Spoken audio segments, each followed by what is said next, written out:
Assalamualaikum warahmatullahi wabarakatuh.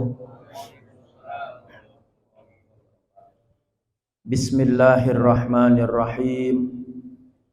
Alhamdulillahi rabbil alamin. Wabihi nasta'inu ala umurid dunya waddin. Wassalatu wassalamu ala ashrafil anbiya'i wal mursalin Sayyidina Muhammadin wa ala alihi wa ashabihi ajma'in. Subhanaka la ilma lana illa ma 'allamtana innaka antal alimul hakim. Wa tub 'alaina innaka antat tawwabur rahim. Rabbishrah li sadri wa yassir li amri wahlul 'uqdatam min lisani yafqahu qawli. Inna rabbi bin nasi laraufur rahim. Amma ba'du. Yang saya hormati segenap pengurus Masjid Miftahul Jannah, para jamaah kaum muslimin dan muslimat yang berbahagia yang saya hormati. Alhamdulillah, puji dan syukur marilah kita panjatkan kehadirat Allah Subhanahu wa taala atas limpahan rahmat dan nikmat-nikmatnya. Pagi hari ini kita kembali dapat berkumpul bersama-sama dan kita dapat melaksanakan sholat subuh berjamaah. Sholawat dan salam semoga senantiasa tercurah kepada baginda Nabi besar Muhammad sallallahu alaihi wasallam. Mudah-mudahan pagi hari ini kita tergolong umatnya yang mendapatkan doa dari Nabi, Allahumma barik li ummati fi bukuriha. Ya Allah, ya Tuhan, berkahilah untuk umatku di waktu pagi harinya. Amin ya rabbal alamin. Para jamaah sekalian yang saya hormati, pada kesempatan pagi hari ini saya ingin mengangkat tema tentang kisah para sahabat. Kisah teladan sahabat, ya, sahabat-sahabat Nabi tentunya yang bisa kita ambil pelajaran, ya. Sebelumnya saya ingin menjelaskan siapa itu sahabat sebenarnya. Ya, di dalam satu kitab dijelaskan bahwa yang dikatakan sahabat itu adalah man laqiyan nabiyya sallallahu alaihi wasallam mu'minan bihi wa mata alal Islam. Yang dikatakan sahabat itu adalah orang yang bertemu dengan Nabi dan beriman dengan Nabi lalu matinya pun dalam keadaan Islam. Sebab ada orang yang berawal menjadi sahabat Nabi, bertemu Nabi, beriman kepada Nabi, tapi matinya dalam keadaan kafir. Nah, ini ada di antara orang-orang yang pernah menjadi sahabat Nabi, tapi sayangnya matinya dalam keadaan kafir. Nah, sahabat ini termasuk di antaranya Khulafaur Rasyidin Al-Mahdiyin, Abu Bakar, Umar, Utsman, Ali, ya, itu sahabat-sahabat Nabi. Mereka orang-orang yang dekat dengan Nabi tapi ya jarang meriwayatkan hadis. Tapi ada sahabat-sahabat yang terbelakang masuk Islamnya justru lebih dekat dengan Nabi, bahkan ya hanya 3 tahun saja bertemu dengan Nabi, bergaul dengan Nabi setiap harinya, banyak meriwayatkan hadis. Nah, di antaranya siapa? Sahabat Abu Hurairah radhiyallahu an. Nah, sahabat Abu Hurairah radhiyallahu an ini sebelum Islam namanya adalah Abdus Syams. Ya, Abdus Syams artinya hamba matahari. Kemudian begitu masuk Islam diganti namanya oleh Nabi menjadi Abdurrahman. Ya, bapaknya namanya Sakhar, jadi Abdurrahman bin Sakhar. Nah, kemudian kenapa sekarang mendapatkan kunyah Abu Hurairah? Ya, kunyah. Kalau dalam bahasa Arab itu ada istilah kunyah, ya, nama panggilan di awal. Kalau ada juga namanya laqab, ya, ada gelar, ada julukan. Itu ada gelar, ada julukan. Nah, kalau kunyah itu biasanya diawali dengan abun atau umun. Ya, seperti contoh Abu Hurairah, ya, nama aslinya ada. Abu Bakar As-Siddiq radhiyallahu an, itu punya nama asli sendiri. Siapa nama Abu Bakar? Abdullah bin Abi Quhafah. Ya, seperti Abu Dzar Al-Ghifari, nama aslinya adalah Jundub bin Junadah. Nah, itu namanya kunyah.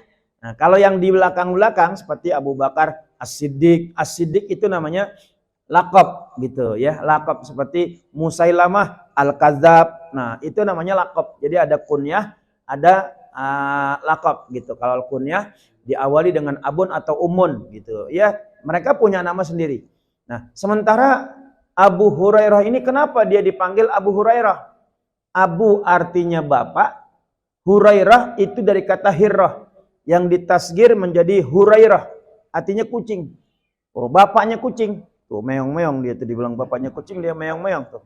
Ya. Nah, Abu Hurairah. Nah, kenapa kok dia dipanggil Abu Hurairah? Nah, jadi pernah suatu saat ya, ketika Abu Hurairah menemui Nabi SAW, memang kebiasaan Abu Hurairah ini dalam satu riwayat ada dua pendapat sih ya, ada dua pendapat. Yang pertama, Abu Hurairah ini orang yang suka dengan kucing. Ya, dia punya gamis, orang Arab kan gede-gede ya. Gamis kemudian besar, kantongnya juga besar. Nah, di kantong gamisnya itu selalu ada anak kucing. Lalu anak kucing yang selalu dia bawa, saking sayangnya dia sama kucing. Nah, suatu saat Nabi pernah bertanya, "Madza fi jaibika?" Apa yang ada di kantongmu wahai Abu Hurairah? Dia bilang, "Hirrah."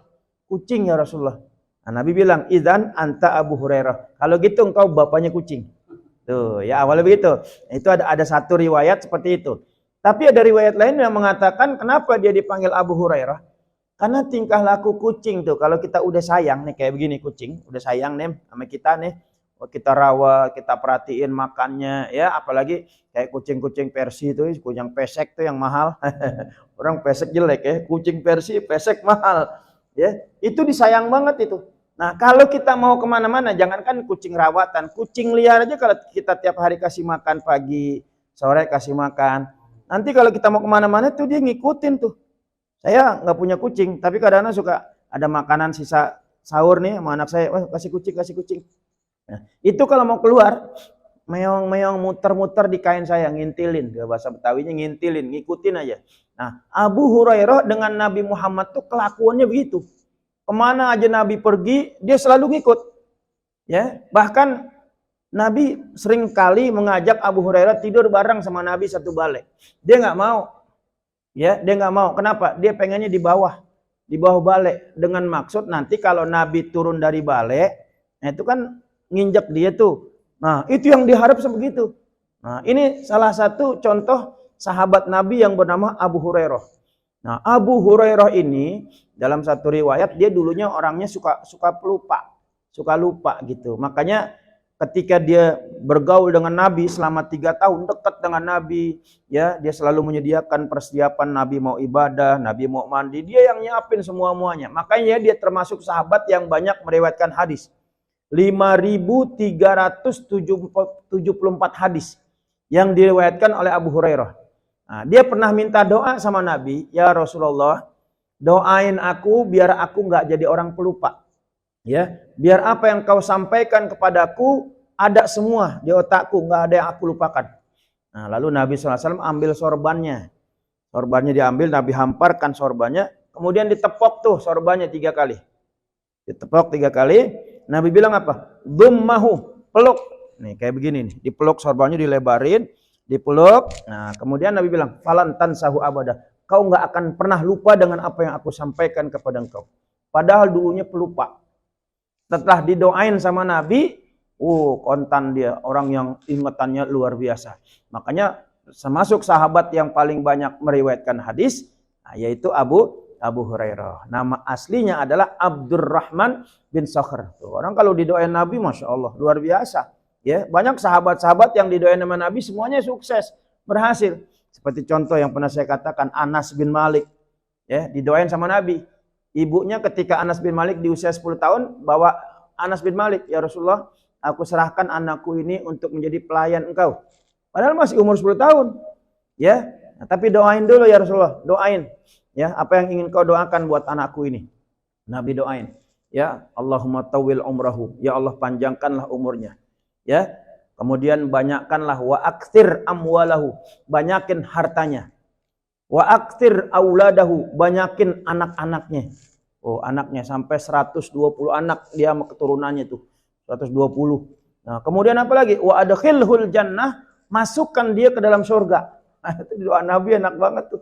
Ya, panjang umurnya. Dia termasuk sahabat yang meninggalnya di atas umur 100. Yang Nabi aja cuma 63 tahun, tapi dia 100. Ya, hartanya banyak, kemudian anaknya juga banyak, yang enak lagi masuk surga lagi tuh. Nah, itu contoh doa Nabi. Nah, kemudian ada lagi seperti sahabat Abdullah ibnu Abbas, ya sepupu Nabi nih, yang ayahnya juga datang kepada Nabi minta didoain. Didoain sama Nabi, Allahumma faqihhu fid din wa 'allimhu ta'wil. Ya Allah, jadikanlah ya Ibnu Abbas, Abdullah Ibnu Abbas ini orang yang ahli agama dan ahli takwil, ahli tafsir. Tuh, makanya Ibnu Abbas itu dia besarnya di kalangan para sahabat dikenal dengan turjumanil Quran, penterjemah Al-Quran. Itu berkah doa Nabi ketika dia masih kecil. Nah, itu kehebatannya gitu. Ya, nah, kalau sahabat Mu'adz bin Jabal, ya, dia pernah dapat wasiat dari Nabi. Karena dia termasuk seorang sahabat yang cerdas, jenius. Dia disuruh sama Nabi apa? Hei Mu'adz, ya, jangan kau tinggalkan doa. Allahumma a'inni ala dzikrika wa syukrika wa husni ibadatika. Jangan kau tinggalkan doa itu setelah engkau selesai melaksanakan salat 5 waktu. Ya, makanya alhamdulillah banyak juga di antara kita yang baca. Itu doa Nabi, ya, wasiatnya kepada sahabat Mu'adz bin Jabal. Tuh, ketika Mu'adz bin Jabal mau diutus ke Yaman, ya, diutus ke Yaman, Nabi bertanya, "Bima taqdi, dengan apa kau menghukum?" "Aqdi bi kitabillah." Aku menghukum dengan kitab Allah. "Fa illam tajid," jika kau tidak dapatkan gimana? "Aqdi, aku menghukum bi sunnati Rasulillah," dengan sunnah Rasulullah, dengan hadis. "Wa illam tajid, ajtahidu bi ra'yi." Aku menghukum dengan pikiranku sendiri agar asalkan tidak bertentangan dengan Al-Quran dan hadis. Oh, akhirnya Nabi ajarin itu doa. Banyak tuh sahabat-sahabat yang mendapatkan doa dari Nabi Shallallahu Alaihi Wasallam. Ya, jadi yang pertama nih, yang tadi saya ceritakan itu sahabat Abu Hurairah, yang nama aslinya Abdus Syams sebelum Islamnya. Begitu masuk Islam, Abdurrahman bin Sakhar, kemudian mendapatkan kunyah, julukan, yaitu Abu Hurairah. Ya, Abu Hurairah. Ada lagi seorang sahabat yang boleh dikatakan dekat dengan Nabi dan juga lumayan banyak meriwayatkan hadis. Nah, masuk, kalau tadi Abu Hurairah masuknya dia di antara para sahabat yang usianya udah dewasa. Nah, ada lagi namanya Abdullah ibnu Mas'ud. Nah, dikenalnya kalau di hadis jarang disebut Abdullah. Maka ada 5 abadillah. 5 abadillah. Abdullah bin Umar ibnul Khattab, Abdullah bin Amr al-As, Abdullah bin Zubair, Abdullah bin Abbas, dan Abdullah ibnu Mas'ud. Nah, Abdullah ibnu Mas'ud ini termasuk seniornya. Nah, kalau yang 4 tadi itu junior. Mereka seumuran lah, beda-beda tipis, tahun 2 tahun, angkatan seangkatan ya. Nah, sementara Abdullah ibnu Mas'ud ini paling senior. Dan dia minas sabiqinal awwalin. Orang yang masuk Islamnya paling awal, yang ke-6. Di antara sahabat-sahabat yang lain, Abu Bakar, ya, Khadijah, Ali, kemudian Utsman bin Affan. Nah, Abdullah ibnu Mas'ud ini yang ke-6 masuk Islam. Dan masuk Islamnya di usia masih muda, 8 tahun. Usia 8 tahun dia masuk Islam. Nah, dia dalam satu kitab dia sendiri yang cerita nih, Jadi suatu saat, kenapa saya masuk Islam? Dia cerita, ya, karena suatu saat ketika saya sedang menggembala domba, menggembala kambing. Jadi dia ini kerjaannya waktu di usia 8 tahun tuh menggembala kambing. Ya, milik musuh Nabi, musuh besar Nabi yang bernama Uqbah bin Abi Mu'aid. Nah, Uqbah bin Abi Mu'aid ini musuh Nabi. Nabi pernah dicekek ketika Nabi sedang sholat. Ya, nah, ternyata punya pembantu, ya, pengembala dombanya yang bernama Ibnu Mas'ud, Abdullah ibnu Mas'ud. Nah, suatu saat Nabi SAW ketika dalam satu perjalanan bersama Abu Bakar As-Siddiq radhiyallahu an, Nabi kehausan.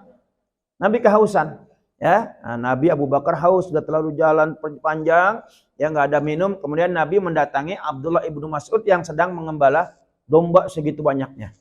Nabi bilang, "Hal indaka laban tuskina?" Apakah engkau punya susu dari kambing-kambing yang kau gembalakan ini? Ada susu enggak? Kami ini lagi kehausan, ya, mau minum. Mau dibeli sama Nabi. Tapi Abdullah ibnu Mas'ud ini walaupun dia masih kecil, usia 8 tahun, tapi udah jujur. Dia bilang apa? "Maaf Tuhan, ya, kambing-kambing yang saya gembalakan ini susunya banyak. Tapi ini bukan punya saya. Ini punya tuan saya, ya, punya tuan saya nggak punya hak Tuhan. Saya nggak boleh karena ini menyerahkan bukan punya saya, jadi saya nggak berani. Ya, itu begitu kata Abdullah bin Mas'ud. Artinya dia masih kecil, belum masuk Islam, tapi udah jujur. Udah jujur. Oh, orang Islamnya aja banyak yang pada bohong, tukang bohong, tapi ini masih kecil udah jujur. Masih kecil, belum Islam, tapi sudah jujur. Nah, kata Nabi begini, ya kalau gitu gini aja deh. Ada nggak di antara kambing-kambing yang kau gembalakan, ya, yang belum pernah beranak, belum pernah bunting, dan juga belum pernah dikawini oleh kambing-kambing jantan? Ada nggak? Masih kecil lah, masih kecil. Kata Abdullah bin Mas'ud, ada tuan. Nah, bawa ke sini. Dibawa tuh kambing. Setelah dibawa, Nabi pegang kantong susunya. Ya, famasahar Rasul sallallahu alaihi wasallam makana dzar'. Nabi pegang kantong susunya, diusap sama Nabi. Begitu diusap, membengkak. Ya, isinya susu semua. Isinya susu semua. Nah, diperes fahtalabah. Fahtalabah diperes sama Nabi. Pertama Nabi kasih minum sahabat Abu Bakar yang udah kehausan. Kemudian yang kedua Nabi kasih minum Abdullah ibnu Mas'ud yang dia juga sebenarnya haus. Cuman dia nggak berani ngambil susu dari kambing-kambing yang banyak susunya, dia nggak berani. Baru Nabi SAW minum. Nah, itu ciri pemimpin begitu tuh.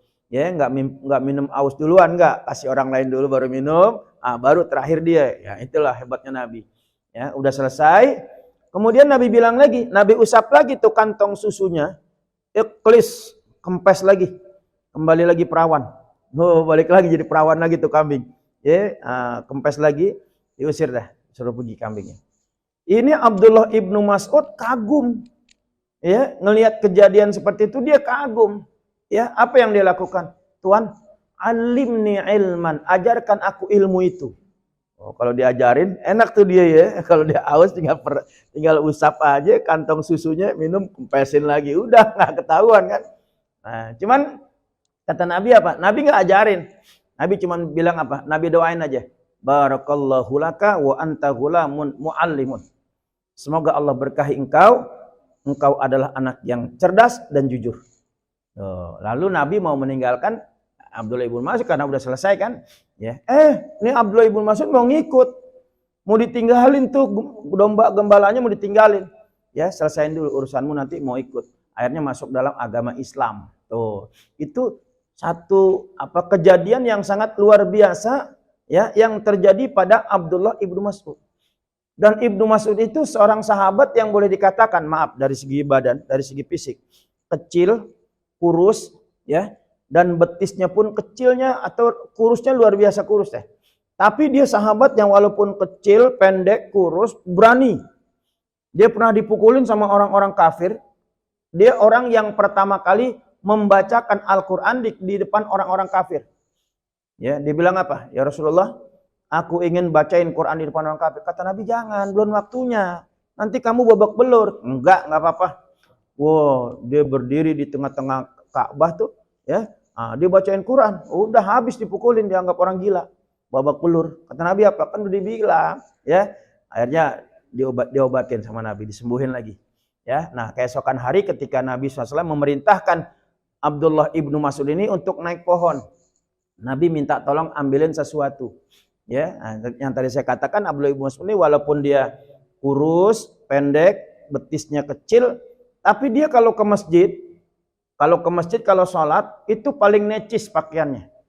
Artinya paling rapi, paling keren, dan wanginya luar biasa, wangi-wangiannya luar biasa, gitu ya. Nah, kalau kita kan ke masjid asal-asalan aja kan, nggak pakai minyak wangi juga. Dia enggak, dia paling, kata Nabi apa? Ya, Nabi bilang apa? Dia orang yang paling bagus pakaiannya ketika ibadah.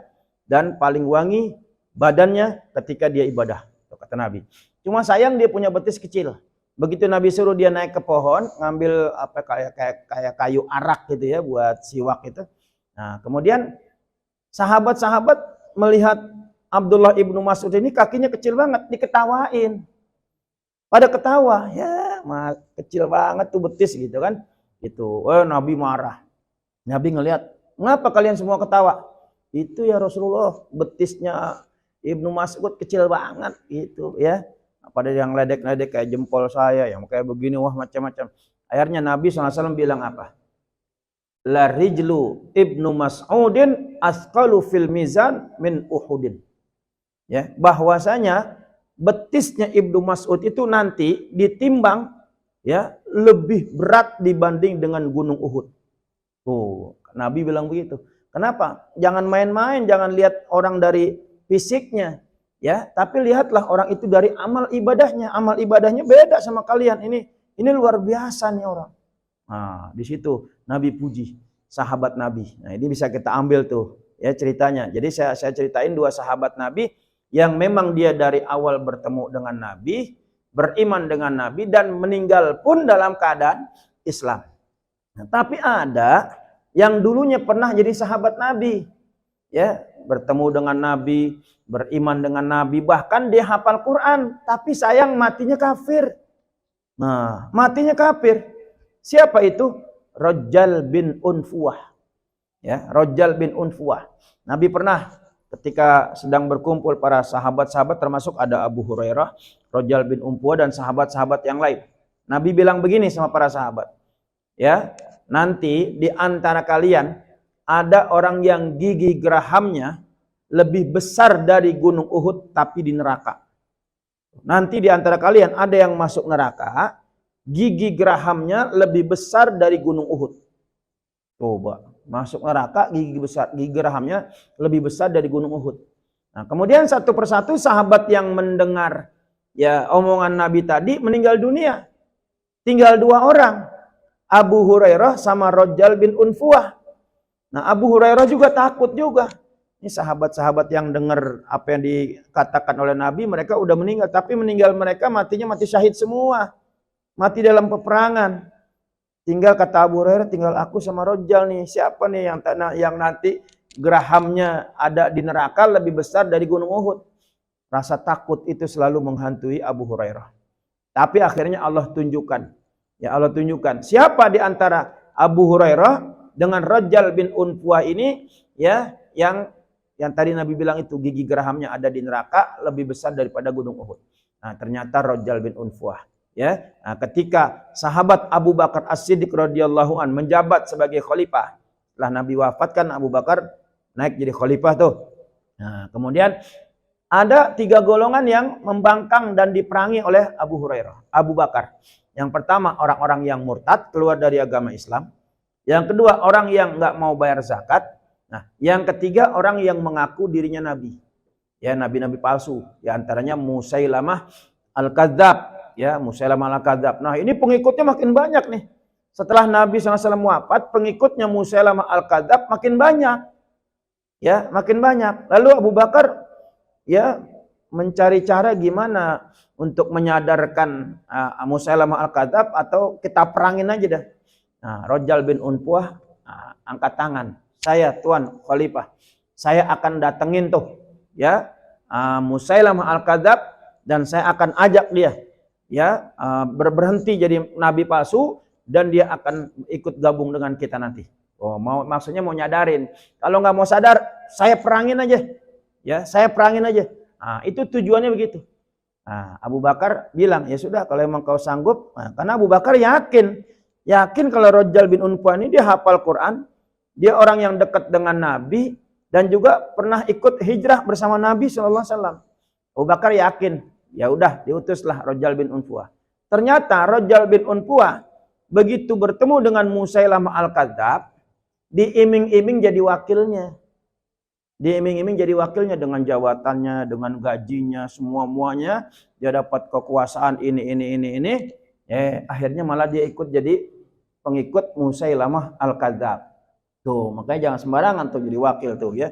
Akhirnya dia ikut jadi wakilnya Musailamah Al-Kadzab, dia dapat kekuasaan, ya sudah dia lupa ya. Nah, jadi pengikutnya akhirnya apa? Murtad dia dari ajaran Rasulullah. Padahal tadinya dia bertemu dengan Nabi, bahkan hafal Quran, akhirnya menjadi pengikutnya Musailamah Al-Kadzab. Nah, akhirnya matinya diperangin, dibunuh ya oleh adiknya, kalau nggak salah oleh adiknya Umar bin Khattab.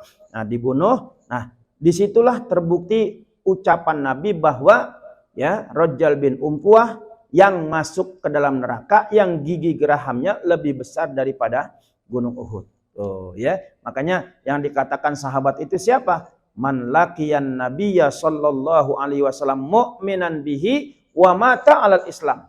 Orang yang bertemu dengan Nabi, bertemu ya, kemudian beriman dengan Nabi dan mati pun dalam keadaan Islam.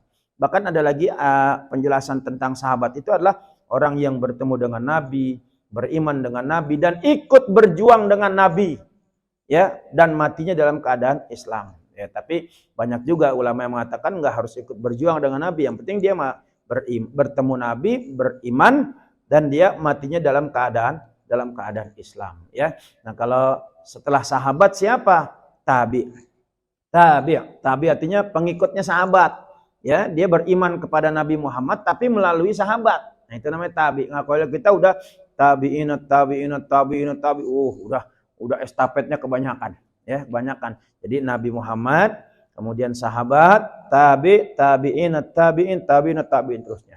Ya, Nabi pernah bersabda, ya, khairun nas qarni. Sebaik-baik manusia itu adalah di zamanku. Summa yalunahum. Kemudian nanti setelah aku, itu para sahabat. Summa yalunahum. Kemudian setelah sahabat. Ya, nah, nah, kesininya udah paling jelek itu udah. Kesininya udah paling buruk ya.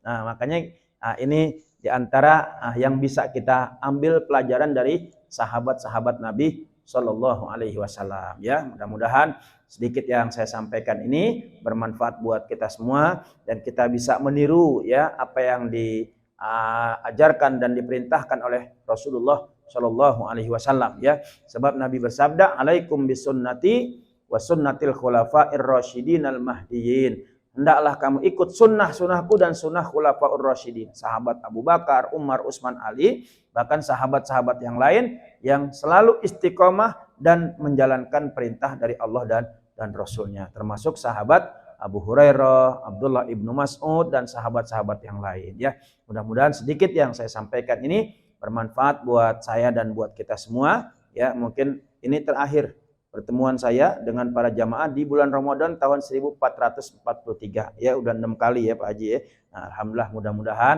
yang saya sampaikan pada hari ini bermanfaat ya, dan mudah-mudahan Allah selalu memberkahi hidup kita, keluarga kita, kampung kita, juga negara kita, dan Allah terima amal ibadah kita. Dan apabila Allah berkehendak mematikan kita, Allah matikan kita dalam keadaan husnul khatimah. Ala hadhihin niyah. Al-Fatihah. A'udzu billahi minasyaitonir rajim. Bismillahirrahmanirrahim. Alhamdulillahi rabbil alamin. Arrahmanir rahim. Maliki yaumiddin. Iyyaka na'budu wa iyyaka nasta'in. Ihdinas siratal mustaqim. Siratal ladzina an'amta 'alaihim ghairil maghdubi 'alaihim waladdallin. Amin. Bismillahirrahmanirrahim. Alhamdulillahi rabbil alamin. Allahumma salli ala Sayyidina Muhammadin al-Fatih lima ughliq wal khatimi lima sabaq nasiril haqqi bil haqq wal hadi ila siratikal mustaqim wa ala alihi haqqa qadrihi wa miqdarihil azim. Salatan taftahu lana biha abwabar ridha wat taysir wa tughliqu biha anna abwabasy syarri wat ta'sir wa takunu lana biha waliyan wa nasira. Anta waliyuna maulana fa ni'mal maula wa ni'man nasir. Allahumma maghfiratuka awsa'u min dhunubina wa rahmatuka arja indana min a'malina faghfir lana wa liwalidina warhamna warhamhum kama rabbawna sighara walil mu'minina yawma yaqumul hisab. Allahumma yassir lana umurana ma'ar rahati liqulubina wa abdanina wassalamati wal afiyati fi dinina wa dunyana wa kun lana sahiban fi safarina wa hadarina wa khalifatan fi ahlina. Allahumma fariqal furqan wa munzilal Qur'an bil hikmati wal bayan. Barikillahumma lana fi syahri Ramadan. Barikillahumma lana fi syahri Ramadan. Barikillahumma lana fi syahri Ramadan. Wa inna 'alas siyam wal qiyam wa tilawatil Qur'an. Rabbana atina fid dunya hasanah wa fil akhirati hasanah wa qina adzabannar. Wa sallallahu ala sayyidina Muhammadin wa ala alihi wa sahbihi wa sallam. Walhamdulillahi rabbil alamin. Terima kasih atas perhatiannya. Mohon maaf atas segala kekurangannya. Yang benar datang dari Allah, yang salah datang dari kebodohan saya sendiri. Hadanallahu wa iyyakum ajma'in. Wassalamualaikum warahmatullahi wabarakatuh. Sallallahu